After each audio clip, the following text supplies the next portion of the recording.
Navika, the problem is that one can say anything one wants, except when the data comes. So let me give you just the data, because my opinion doesn't need to demolish anything like a bulldozer. The data itself will do the needful. I have 3 points to make, and please allow me a couple of minutes. It's very important. Number one, let's be clear about something. The Supreme Court has not stopped the bulldozing.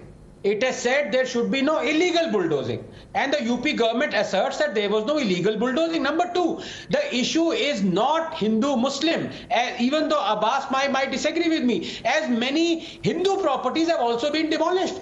The bulldozing of Vikas Dubey's property is being just one example. Strange, isn't it? That all those outraging now were totally silent then. They didn't say Yogi was being communal and selective in demolishing Hindu properties. Yogi has thus far demolished thousands of illegal properties worth 1,767 crores in the last 3.5 years. Majority of them belong to Hindus. These demolitions are religion agnostic, but your eyes are not. Number three. Now, let us look at Yogi as far as law and data is concerned. Now, the latest data, Navika, we have is pre-COVID from 2019-20 from NCRB. But that is good enough to see the trend. There is no doubt that law and order has improved under Yogi Adityanath compared to the years under Akhilesh Yadav. And this is a fact across multiple parameters. For example, in 2017, UP recorded 4,089 cases of robbery, and in 2019, it was 2,241.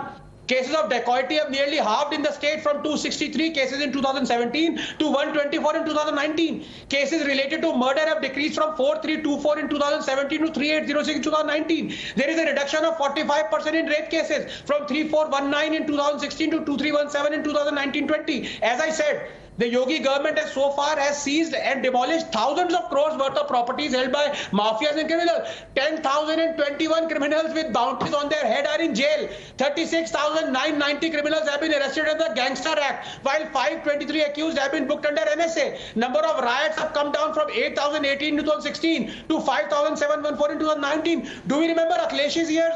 The rampant Gundaraj, 622 incidents of goons brutally attacking the policemen reported in the state under the Akhilesh Yadav government. And who said this? Just 20 seconds. Akhilesh Yadav's government itself in the assembly. Shall we talk of that garrulous item number entertainment the state government arranged for politicians in Safai, or of Azam Khan and his buffaloes and all that for resources spent on tackling crime? So let us talk only of data. We don't need to talk about opinion out here. Well, let me get in Lokesh.